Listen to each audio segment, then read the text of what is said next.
Memory of In the Kingdom of Fools, a Kannada folk tale, author A.K. Ramanujan.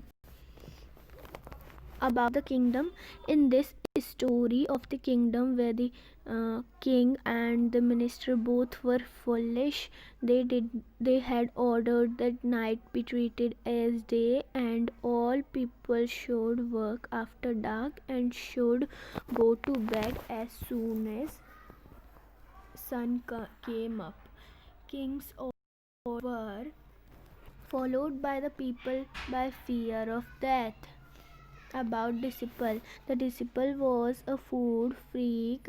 He was tempted with a cheap food available in the kingdom of fools. He decided to stay in the kingdom.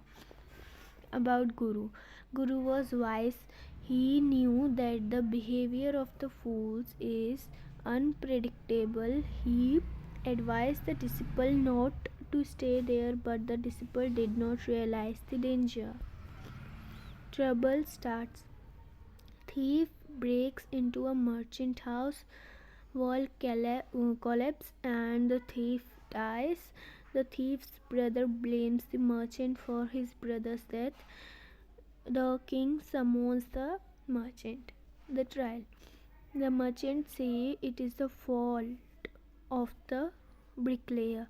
The bricklayer holds the dancing girl responsible. The dancing girl blames the goldsmith. The goldsmith in turn accuses the rich merchant. The merchant was none other than the original owner of the house whose wall had fallen.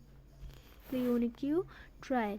A thief broke into a rich merchant's house while he was running away with the money. The wall of the house collapsed and the king killed thief. The thief's brother blamed the rich merchant for his death. The merchant blamed the bricklayer who built a weak wall. He held the dancing girl responsible for distracting him. She blamed the goldsmith who did not make her ornament in time. But he pleaded that the rich merchant pressed him to make ornament early for the family wedding. Now this merchant was the father of the owner of the house. She blamed the goldsmith who did not make an ornament in time, but he pleaded that the rich merchant pressed him to make ornament early for his family wedding.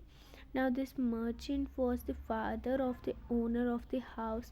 Now the king ruled that the rich merchant was the real culprit. The rich merchant was ordered to be executed, but the merchant was too thin to fit the stake. The disciple was found fit for the stake. The judgment.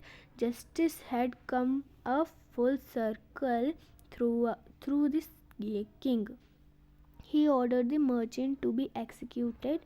A new stake was prepared, but it turned out to be too big for the merchant.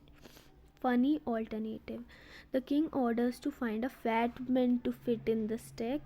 The kingdom who had grown fat eating rice and ghee and sweets for one doodoo was selected.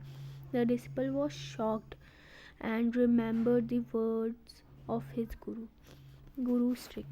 The disciple remembered his guru who appeared at once. They started fighting. Each wanted to be executed first.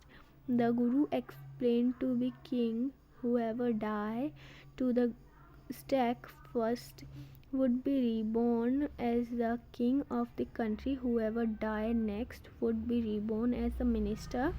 The king and the minister consulted and they died off and decided to take their places. The king and the minister were executed next morning. The guru and disciple were there. New king and minister, they changed all old. The climax. The guru comes to the disciples' rescue. Both of them pretended to want to die on the stake. The king is surprised. The king and the minister decide to die. The people finally get rid of the foolish king and his minister.